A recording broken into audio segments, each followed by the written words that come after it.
Now, another clear sign to Google that you are really, using heavy SEO tactics is if you have a links or suggested resources page. These were very popular for a long time. Basically, you would set up a page on your website, and the whole purpose of that page was to exchange links with other websites. You would say, hey man, I'll put a link to you on my links page, and then you put a link to me on one of your sites.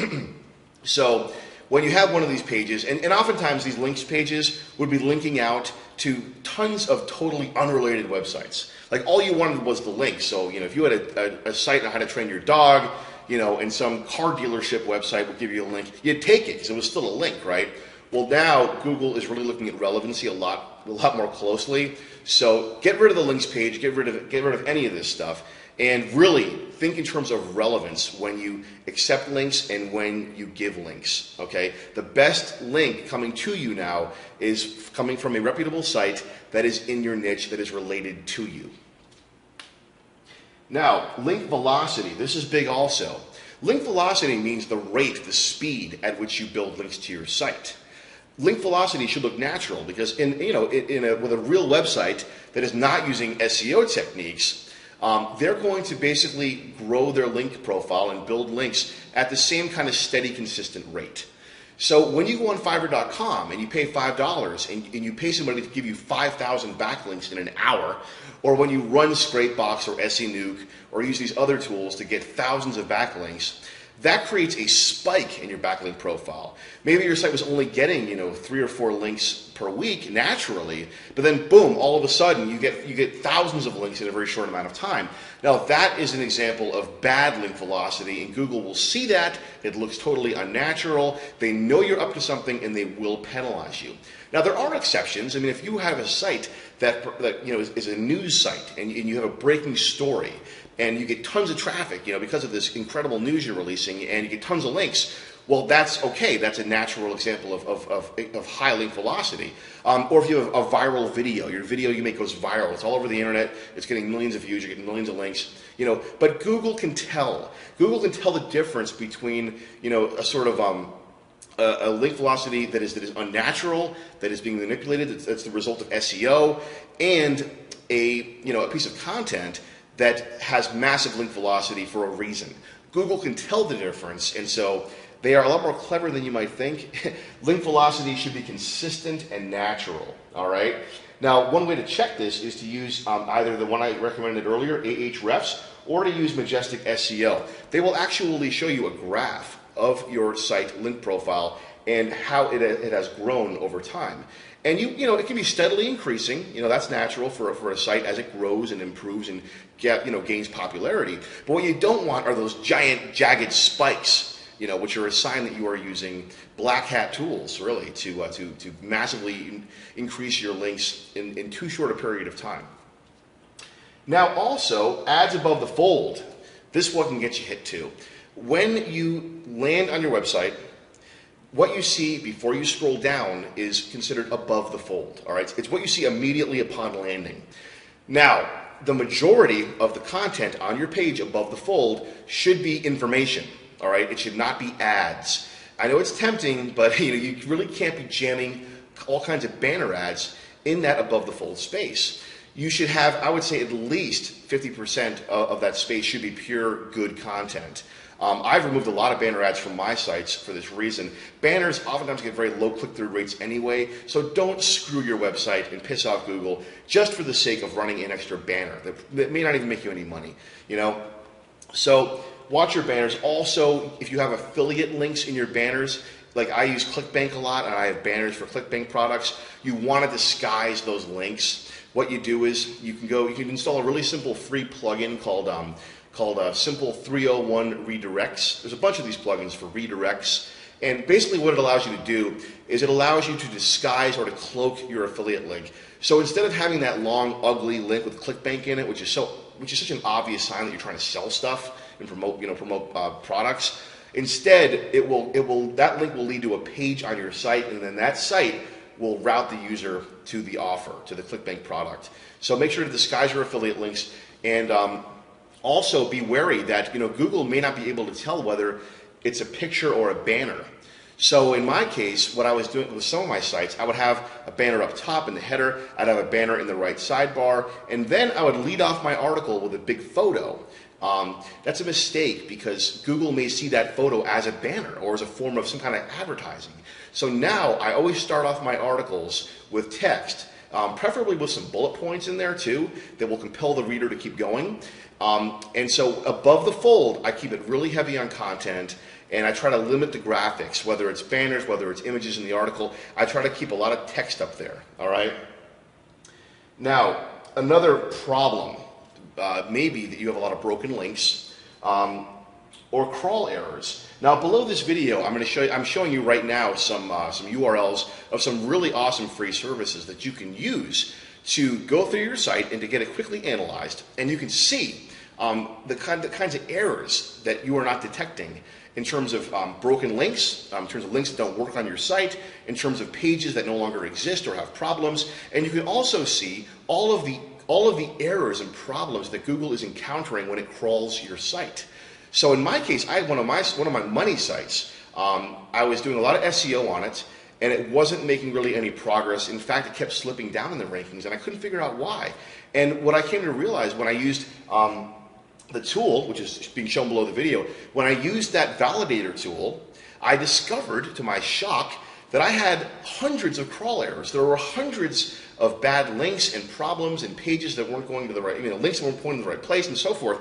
There were tons of errors. So I had to actually ask my webmaster to go through one by one and correct all those errors. He did. It took about 2 days, but he got all the errors fixed. And my site was much more crawlable to Google. It indexed a whole bunch of pages that it hadn't indexed before. And in a pretty short amount of time, I saw my search engine rankings rise.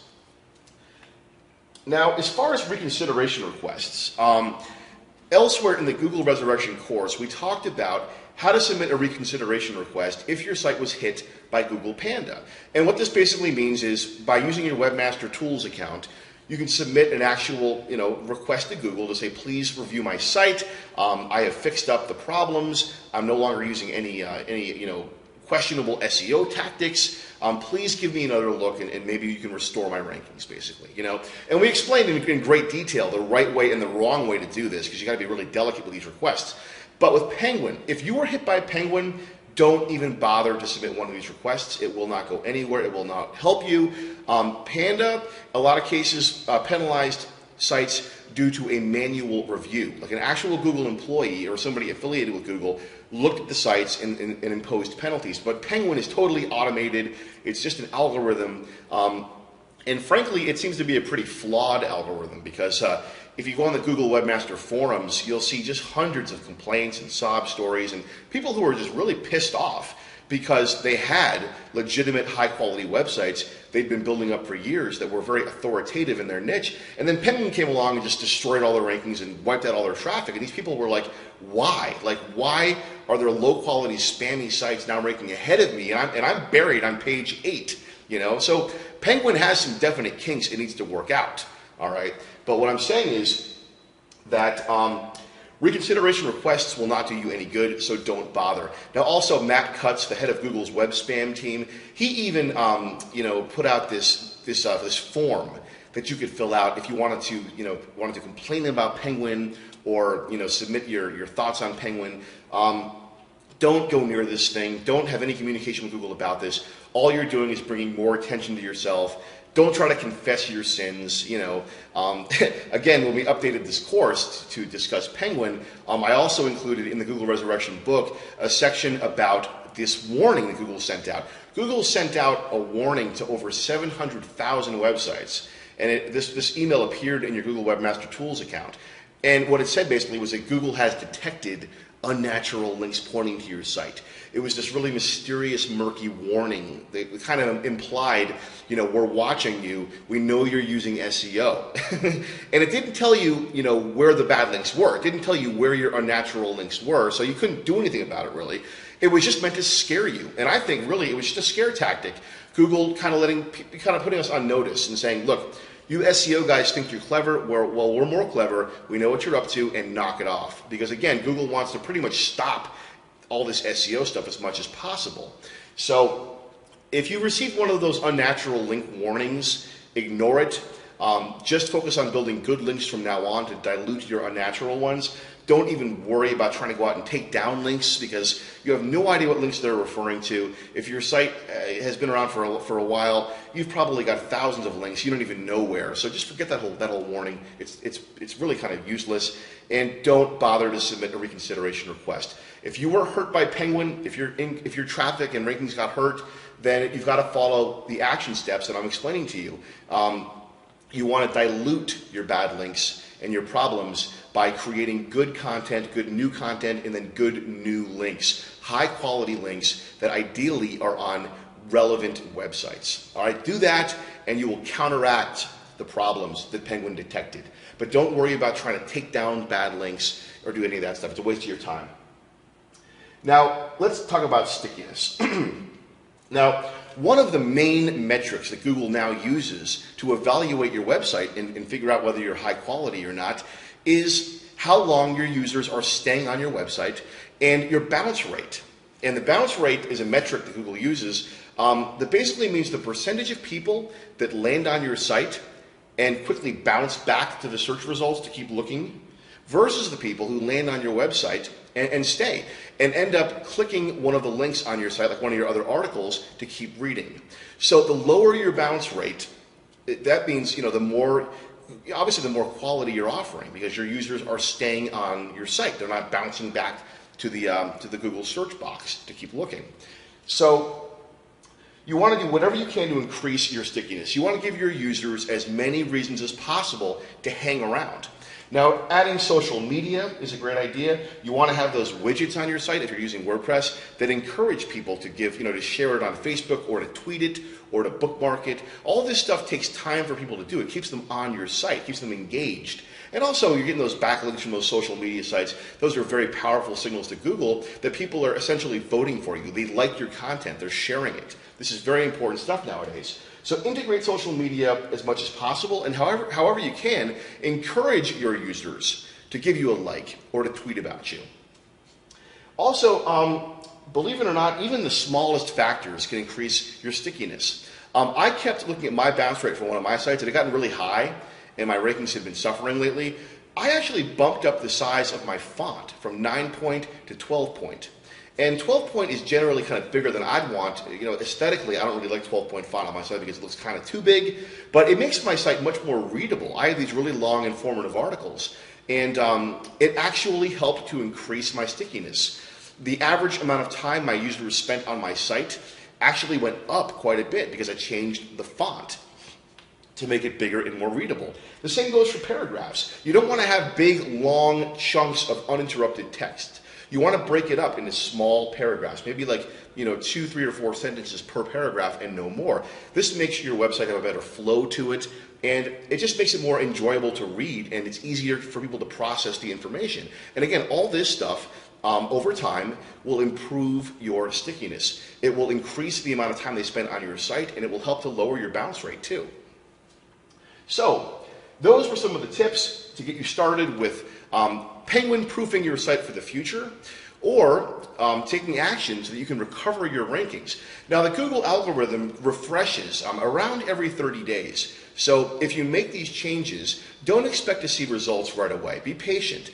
But if you do this, if you follow the steps laid out in this video and you make these improvements, you may very well find that in around 30 days, you will see that your search engine results have suddenly improved or possibly come back to where they were before you got slapped. All right, this is Rob Weiser from Art of IM, and I will talk to you again soon.